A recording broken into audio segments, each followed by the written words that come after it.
going to the gym or getting up early, stretching, making healthier foods, doing yoga, whatever it is that you need to do. 30 minutes is not that hard to find in the day.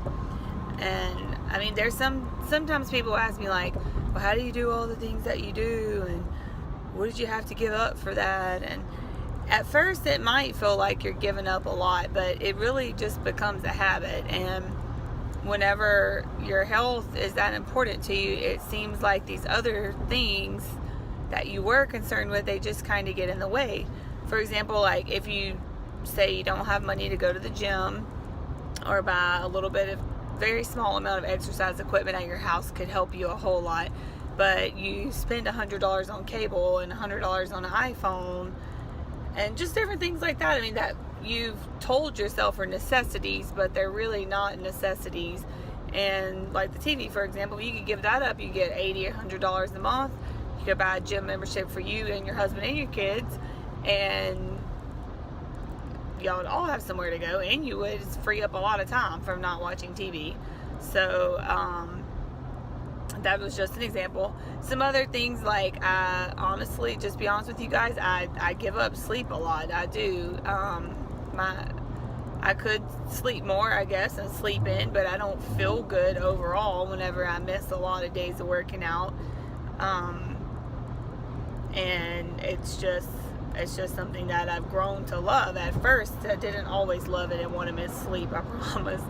But missing sleep, or like just things that, like little tiny crafts or hobbies I wanted to do, like making things, decorating my house. Sometimes those things are just not important. I'm doing them. They're just much, much slower than I intended. If you think about it, decorating your house is not really that important to your overall life goals. So that's just an example. Nothing wrong with decorating your house or anything. I'm just saying, like, for myself, that's something I kind of walk around. I'm like, man, I really need to do that. I really need to go shop and get some stuff to hang on these walls, but I just don't have time to do that. So the sleep and just little things like that. If I have my other free time, if that's what you want to call it, I want to do stuff with my kids, and I sometimes use my kid activities and my exercise activities to be together to help save more time. So for example, you can take your kids on a hike, you can take them to the park, you can do pull-ups, push-ups, you can do jumps on the bench, things like that, if you just have to get a workout in. I did that a lot during my prep. Whenever I couldn't go to the gym, that's what I had to do. I've ran with them in a wagon, pushed them in a stroller, carried them on my back to do lunges, gone to the track, carry them on my shoulders, do sprints, do workouts in my garage with them crawling around, acting crazy.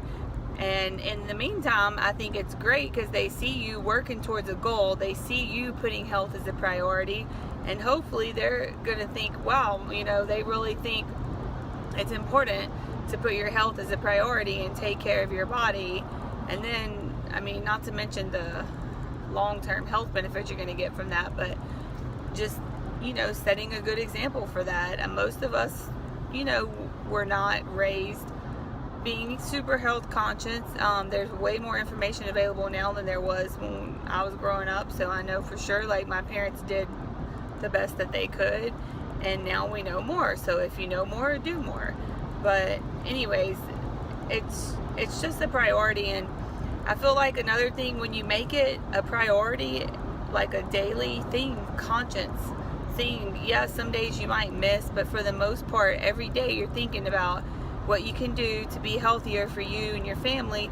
It actually is easier than not being committed, because when you're presented with a situation, you can ask yourself, is this going to help me to reach my goal of being healthier, or me and my family?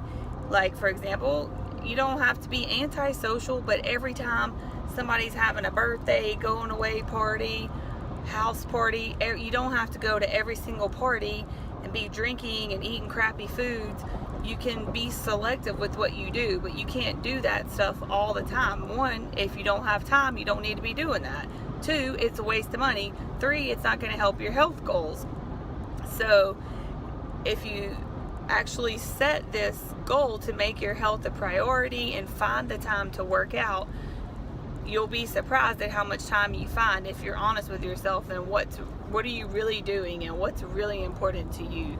Whenever you're kind of wishy-washy and one day you want to be healthy and then a couple months go by and you're feeling down on yourself and you're like, man, I really need to start up again, and it's more of an emotional thing and you're not truly committed in your mind, then if something comes up, you're just gonna give in to that instead of what your real goal is. You have to set aside the things that are happening now for what you want later. I'm not saying don't go anywhere, be antisocial, don't ever sleep, don't ever watch TV ever. Just try to do better with your time, because you have it. It's there. I know. I've been there. Like now, when I look back at before I had my kids and before me and my husband had the jobs that we have now, I'm like, what in the world did I do with my time when I thought I was so busy? I wish I could go back to my 20-year-old self and talk to her. Say, look, there is so much more you could be doing with your time. And if you would have asked me then, I would have thought I was incredibly busy. But I realized you're only as busy as you think you are, and you make time for the things that you need to make time for. Anyway, I hope this helps someone to just realize that there are people like me or other people that you may look at that are into health and fitness. They don't have it any easier than you do at all. I mean, we all have struggles. Maybe somebody has a job, doesn't have a job. Maybe somebody has help with their children. Maybe somebody doesn't. Maybe somebody has a house cleaner and somebody doesn't. Maybe somebody has a better gym or more money, but there's people from every one of those situations that are doing both, working out, being healthy, and ones that are not working out, not exercising, not being active, I should say, not being healthy. So you can't really blame it on that. It's an excuse, and it's not going to change until you decide that it's going to change. So that's the good news, is you're in control. You're in control of your body, your health, and most likely, if you're watching this, you're probably, the health decision maker for your family. I just recently read that women are generally the ones that make most of the health and food and active decisions for their family. So do it for you and your family and your kids, and just do it for yourself. You're going to be so glad that you... Hi, good morning. It's been a while since I've done one of my fit rants in the car, or fit tips, but we've been crazy here with ever since the twins' birthday, and them starting school and us going on a trip and all that. So anyways, I'm still here and I'm back, and I did have something I want to talk to y'all about today. I get a lot of comments or texts or messages or questions about fitness things, and people say a lot of things in common, so I'm going to try to start talking about some of those. One of the main things I hear from people is that I don't have time to work out. And first of all, that's like super annoying to someone that's really busy and does work out. I understand sometimes you just need to vent or you're frustrated, so I don't want to be mean, but really you have time to work out. Everyone has time to work out.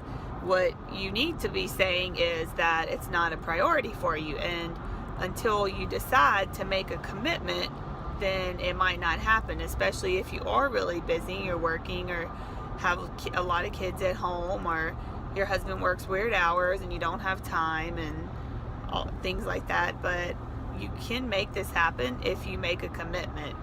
And commitment is one of the biggest things, because there's going to be a lot of days where things happen unexpectedly, or you might not make it that day, but you can make it another day that you weren't planning on making it, to the gym or cooking healthy food or making better choices. All of those things involve making a commitment, and really it's a commitment to yourself. It's not necessarily about aesthetics, unless you have some aesthetic goal that you're trying to reach on a timeline, but basically it's a commitment to yourself that you're going to do something to try to make yourself healthier and feel better. And in the long run, it could help you in other areas of your life by making this commitment to yourself. I'll talk more about that another time, about the benefits of, you know, working out and eating healthier and stuff like that. It's more than aesthetics. It's more than just getting buffed or whatever. But